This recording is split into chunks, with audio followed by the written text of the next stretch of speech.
Welcome to another edition of Carnivore Bites. I'm your host, Jeff Sherman, along with Dr. Eric Lopkin. A lot on the agenda, full news week since last time we got together. I'm glad you're feeling better. I'm sure our listeners feel the same way. So we had the tragedy in Buffalo, uh, un- and unfortunately, an opportunity for Biden. He was supposed to be the great uniter after Trump uses it as a political event. Again, we talked about this months ago that he's really not, Joe Lunch Pail. He's really an angry, mean son of a bitch. And to be so callous to, like, remember Reagan when the Challenger blew up? He didn't use it as, like a leverage tool that, our school system sucked because we can't design good things and it's the Democrats' fault. I'm just going, theorizing. He just was so in the moment trying to comfort those and America that were impacted. Biden has no ability to do this. No, he doesn't. And he's shown in the past that he does not have the ability to show compassion. Remember when he was at the Air Force Base as the bodies of the soldiers that were killed in Afghanistan because he screwed up the withdrawal, and he's standing there looking at his watch. So That he is, has and no compassion. Dr. Lockman, that is an amazing point. And I think that got short shift even in conservative circles. How cold can you be? These people died because of your stupidity. And even if it wasn't, as a result of your incompetency, I'm just saying people just dying in the line of duty. I mean, what does that say to the families? Put yourself in a mother's or a wife's perspective. Someone in your family, and the president is looking at their watch. That would be Yeah, just I mean, gut wrenching. he has no compassion, and he only sees these things in terms of politics. They're claiming a white supremacist attack on the supermarket, and of course he goes up to Buffalo. Now, we also know, if and I'm sure our listeners will remember, an African American plowing into a Christmas parade in Waukesha. Biden still has not visited there. Because it does not So serve his political agenda. right, it does not fit his narrative. And of course, they've been spinning this because as more information comes out about the shooter, yes, he was a white supremacist. We're not denying that. He had many mental health issues. He was crazy. They found that out early on. But he's also a communist and a socialist. He's a And an Bernie environmental Sanders. wacko. Yes, he's a Bernie Sanders slash squad supporter. And they're blaming the Republicans, going, oh, well, they're encouraging this. No, this guy was as far to the left as you can get, but that doesn't fit their narrative. So they want to squash that part of the story. Is what happened a tragedy? Absolutely. Does it matter which end of the political spectrum is responsible for this? No. But you cannot blame the Republicans when a socialist goes crazy and shoots people. Agreed. But speaking of enablers, there was a clip on MSNBC. Don't recall exact his name. The moderator basically was spewing that Fox News has blood on their hands. I mean, talking about stoking the fires of division, it's just off the hook. And thankfully, no one watched it because it's MSNBC, but it's still irresponsible. Well, that's the thing. I mean, the left has nothing else except to stoke division because everything they've tried has failed miserably. The country has been saying this is going in the wrong direction. 75% or over. Yes. So And that's they've interesting. got nothing to stand on. Real quick, is Chuck Todd, no conservative, because that really jarred my memory as well. We talked about this as doing the prep for the podcast, but he last weekend he did a analysis of the last like 30 years of midterm elections and all these different factors that go into play. He was talking about basically that the Democrats are in shellacking territory, and that he even thinks that there's a boxer's chance in even light blue areas like Colorado. Why do I bring this up now? Because we were going to wait further on down in the podcast, because it gets to also wrong track, right track. He brought that out, that if it's like a Yep. 50-50, that still doesn't bode too well for the incumbent party, but 75 plus in the negative direction, you like he said, shellacking on steroids department. Yeah, the Democrats are going to be brutally beaten in November. And at this point, everybody expects it. But it keeps getting worse for them because aside from the fact that you've got massive inflation and record setting energy prices that are pushing people, they see this every day. It's not like, well, if the news doesn't cover it, nobody will notice. This is affecting their everyday lives.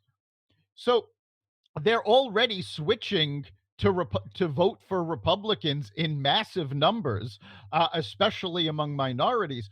But it's even getting worse because a decision came down in New York. Now, New York lost seats because of the census. So they've been trying to do the redistricting. And of course, the Democrats, being in charge of New York, have been doing everything they can to keep Democratic hold of the state.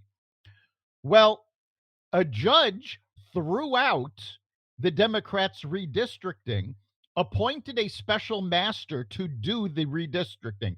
This is someone who is impartial. And it came out today that with these new districts, there's a good chance that New York will be electing more Republicans. Hmm, interesting. Well, the only thing I would have to say, and I love your advice on this, because it's before I go to bed at night, Dr. Lopkin, I do get a little chill because there's actually a good positive factor for the Republicans out there is a huge gap in enthusiasm in terms of voter turnout. But I would love your analysis. What scares me is Roe versus Wade. Is that enough? If that gets overturned, swing things in a direction against the Republicans. I don't think it is because, first of all, the decision is scheduled to come out, I believe, in July. Yes. So you're going to have, a bit of time between the time the decision comes out and the time people actually go to the polls.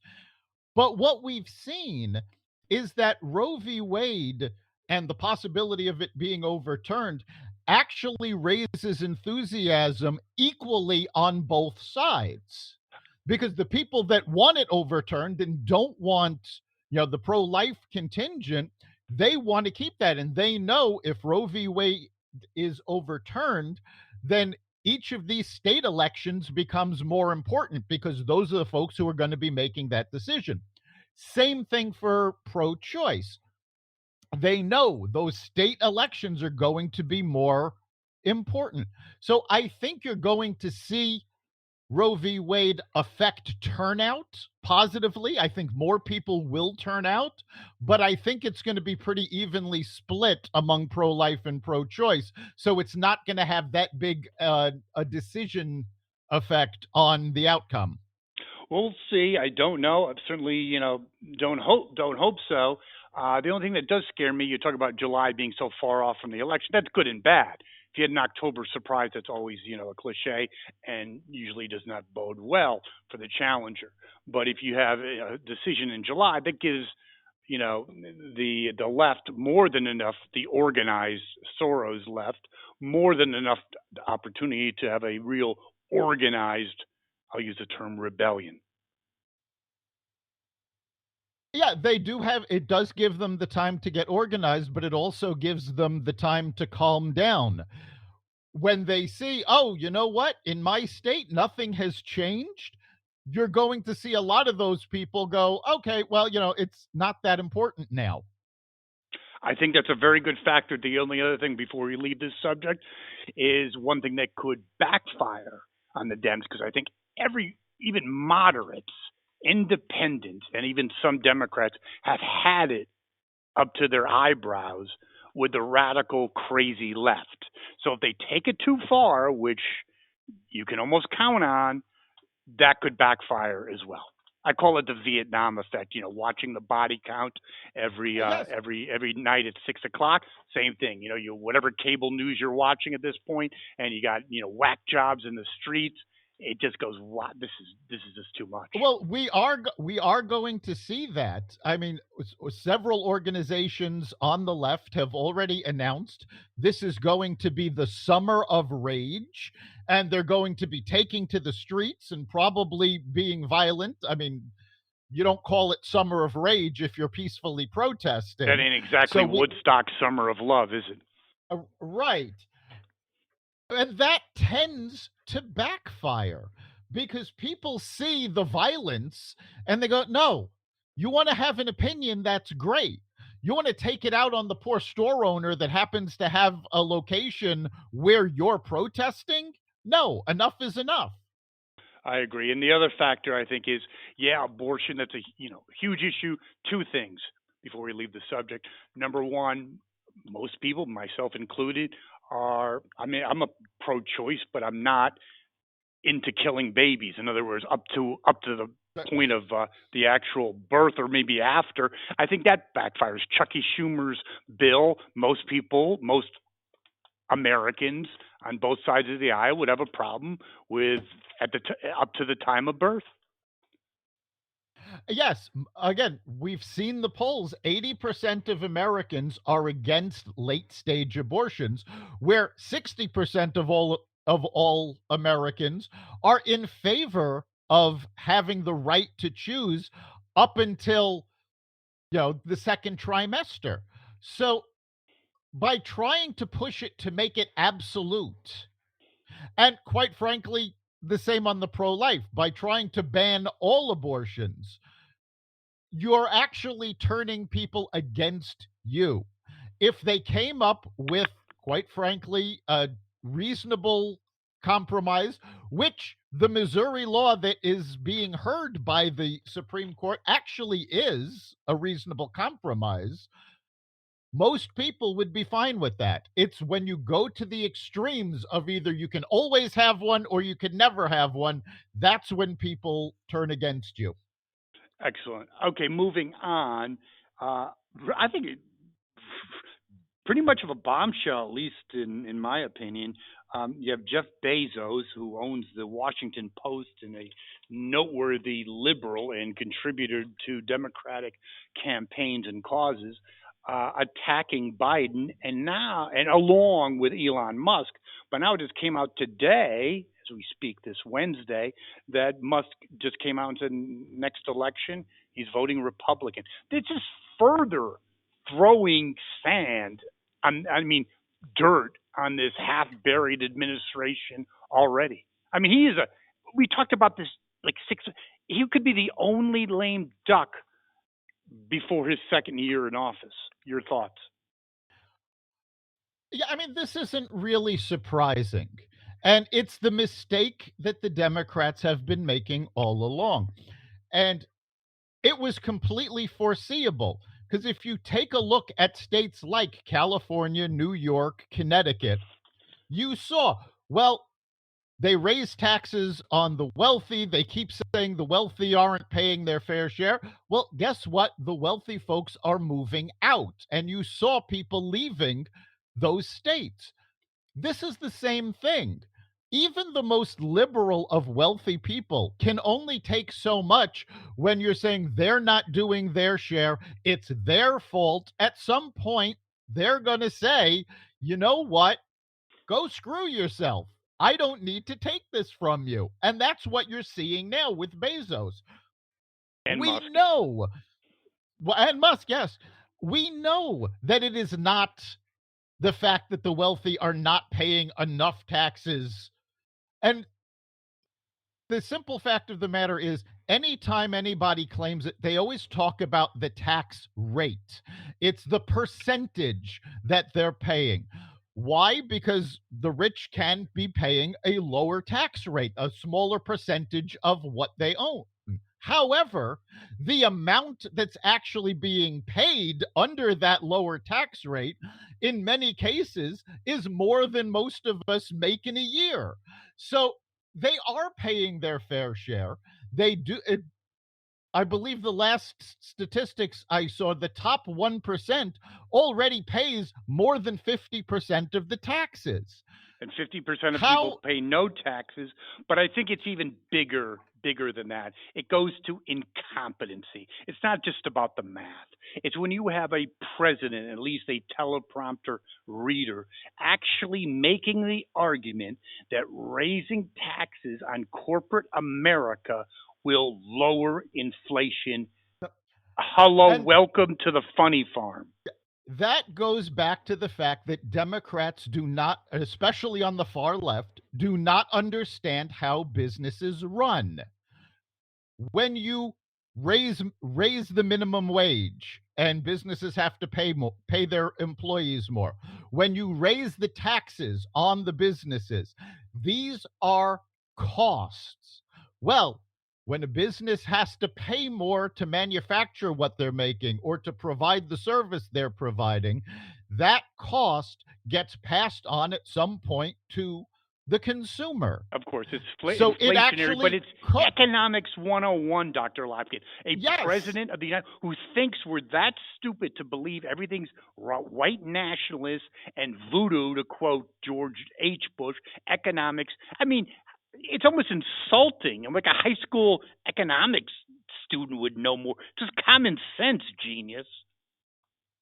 Yeah, it really is. But again, common sense doesn't exist on the far left. No, it does not. And speaking of common sense and enthusiasm, here's one thing. Getting back to the Roe versus Wade, I think that that's a issue people are concerned about, but they're also concerned about survival. I was driving today in Connecticut, again on a Wednesday. Gas is almost $5 a gallon. It's $7 on average in California. And economists and people in the petroleum industry believe that it's not far fetched to see gas prices double. That means in Connecticut, $9, $9.50 a gallon. That would scare the shit out of any working class person or anyone else. Oh, yeah. I mean, we're already seeing people talking to their employers about staying virtual, not because they're concerned with COVID anymore, but because they can't afford the gas to go into the office on a regular basis. I've spoken to a number of business owners. They're taking steps to make sure most of their meetings are done virtually. If they are doing stuff outside of the office, they're grouping things together in a tight geographic region so they can go to that one place, park the car, and then walk from place to place because the cost of gas is hitting everyone. Yes, and it also And has ancillary repercussions because, well, duh, you're not going to go to the movies with the kids. You're not going to go to restaurants. You're not going to drive to the amusement park. It has ripple effects that have not been fully realized. And when we do talk about incompetency, we need to talk about, Jen Psaki. She was not incompetent. I might not believe in her ideas, but she was highly competent, in my opinion. Well, the new press secretary, at least her initial debut, was not impressive. And why do I bring it up?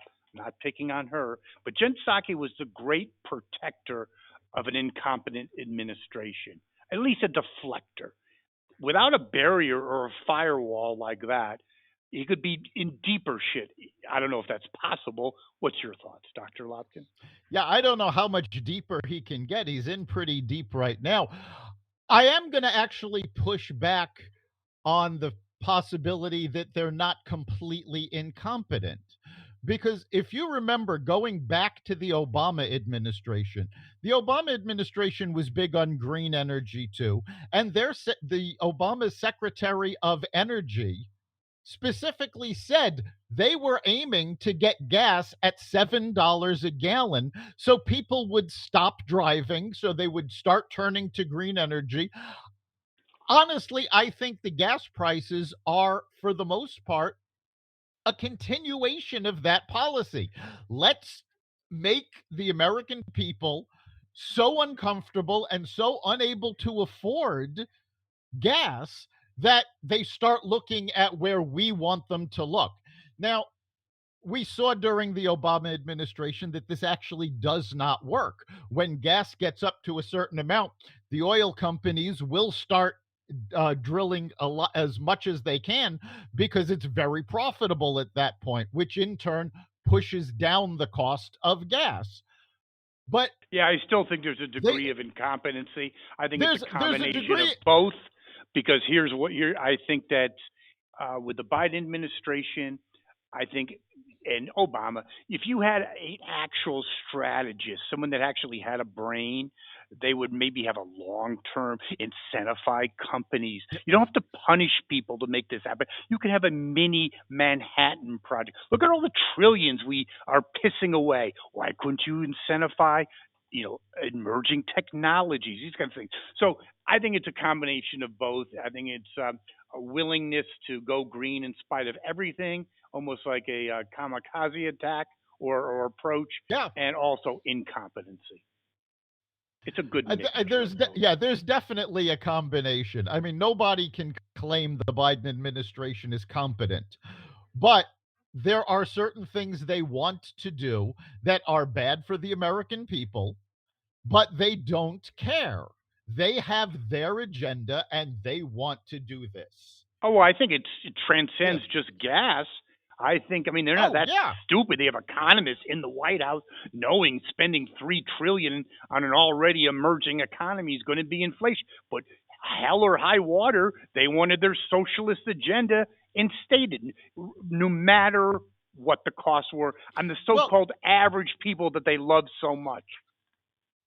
I think that's more than just incompetence, because yes, they knew it was going to cause inflation. They didn't care. Oh Why? no, I don't. No, Because no, the you only way. misunderstood me. That's not. No, I'm saying that was willing. I'm supporting your point that Oh they yeah. knew it was going to hurt the average person that they so love. But screw them. We need to have this social. They knew what they were doing. That is my point. Well, I mean, they're not that right. stupid. What I'm saying is it's more than just trying to push a socialist agenda. The left knows the only way they're going to get people to vote for them is to buy their votes. So they try to push these huge stimulus packages. Obama era economists told Joe Biden point blank, before they passed the American Rescue Act, that it was going to cause inflation. They didn't care because they need to buy votes. Well, it's a little bit convoluted thinking. I agree. I agree with what you're saying. But again, I'm still going to hold on to you can't escape incompetency. Okay, so you give someone $3 in aid, but it costs them $20 more to live their lives or feed their babies if they even can. Not a good equation. Um, but also speaking about incompetency, the disinformation arm of the socialist administration of Biden doesn't look like. I think they didn't foresee the bad press. Jenkowitz, the nut job that was going to head it, woof, Mary Poppins, whatever, is rumored that she's not going to take the position or resign, whatever you want to call it. Well, Republicans have already put bills forward to strip the Department of Homeland Security of the funding needed to make this disinformation board happen.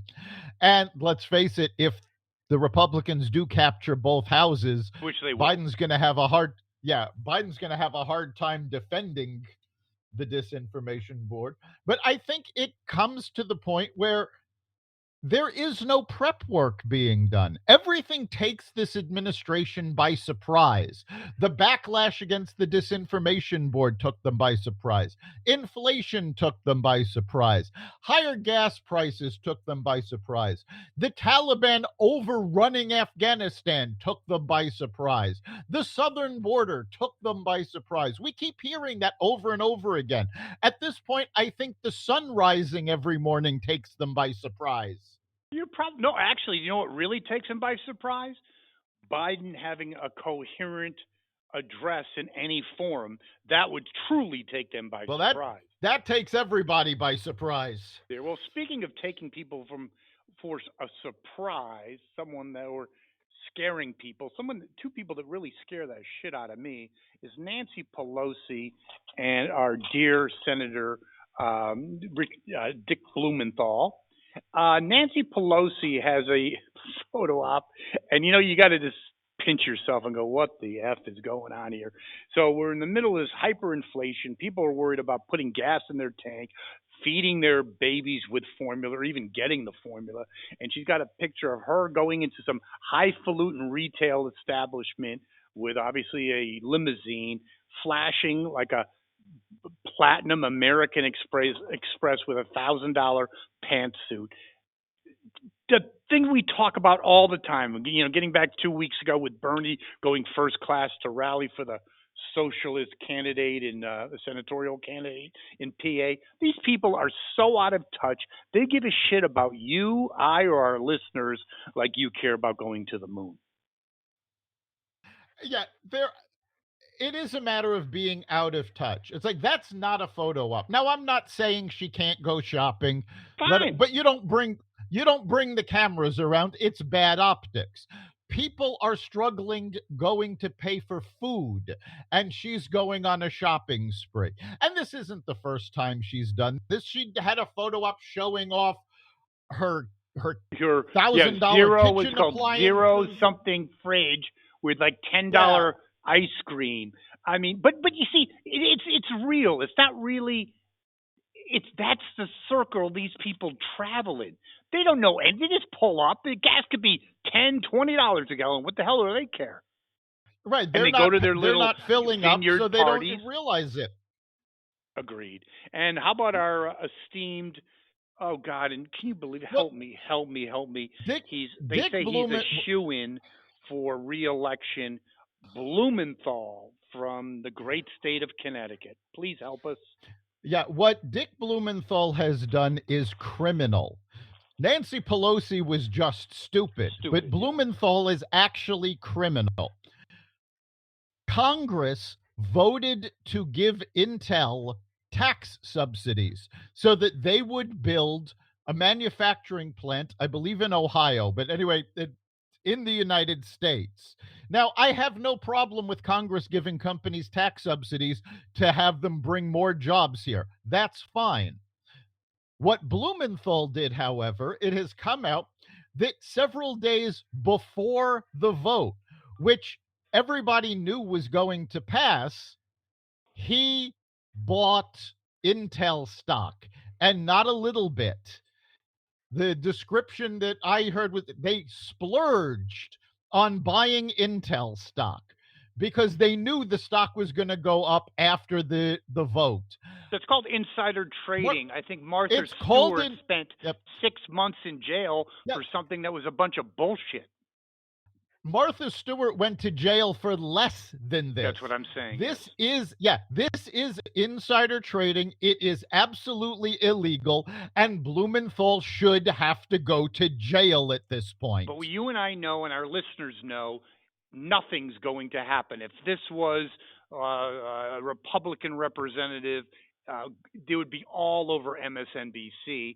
And the other thing I have to ask you, Dr. Lopkin, instead of screwing around, he's already rich and he was born on third base and thought he hit a triple. He's not, some guy who had to, pull himself up by the bootstraps. He was little Dickie Blumenthal, and he was a multimillionaire who was born. My question to you is, instead of screwing around and enhancing your greed, how about working to put that Intel plant in Connecticut that's hurting, instead of worrying about engrossing your own overinflated net worth anyway that you didn't work a day for.